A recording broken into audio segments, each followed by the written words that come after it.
Welcome back. One final point before we go tonight. Former First Lady Barbara Bush died yesterday at the age of 92 years old. She died in Texas in her home. Her husband, former President George H.W. Bush, held her hand the whole day and was by her side when she died. Now, there are so many people who knew Mrs. Bush personally who can pen much more fitting tributes for the only First Lady who lived to see her son as president, too.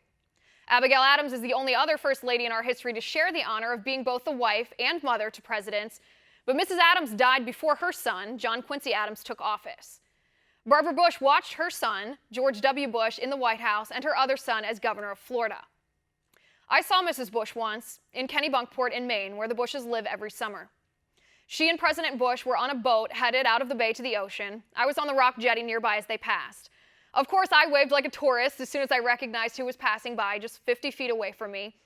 And Mrs. Bush very generously smiled and waved back at me with one hand. The other hand she held onto her husband's hand as they both sat in their respective wheelchairs on the deck of the boat. The Bushes were married for 73 years. My husband and I have been married for 8 months.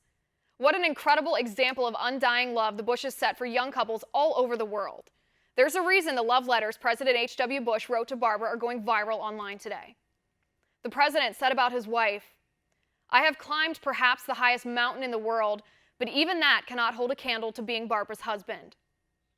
Now, I read Barbara Bush's book years and years ago.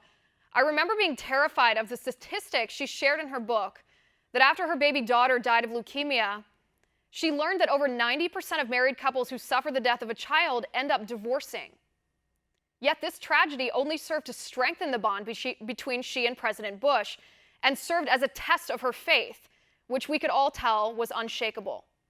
It takes an incredible, a powerful, a godly woman to suffer such an unspeakable tragedy and use it to share the love of Christ with the world.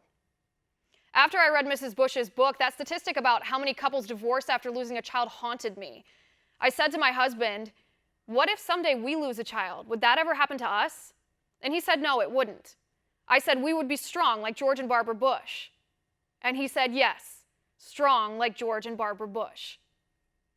This is just one small story of millions that are flooding in today about the impact Barbara Bush had on our country and on us. 92 years old, 73 years married to the love of her life, a First Lady, the mother of a president, a champion for the family and for literacy, a woman of God. Our thoughts and our prayers are with the Bush family today. Rest in peace, Mrs. Bush.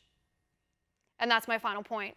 You can reach me on Twitter at Liz_Wheeler. If you liked the show, please send me an email at oann.com/contact. In the meantime, catch us here tomorrow at 9 p.m. Eastern. And until then, have a good night.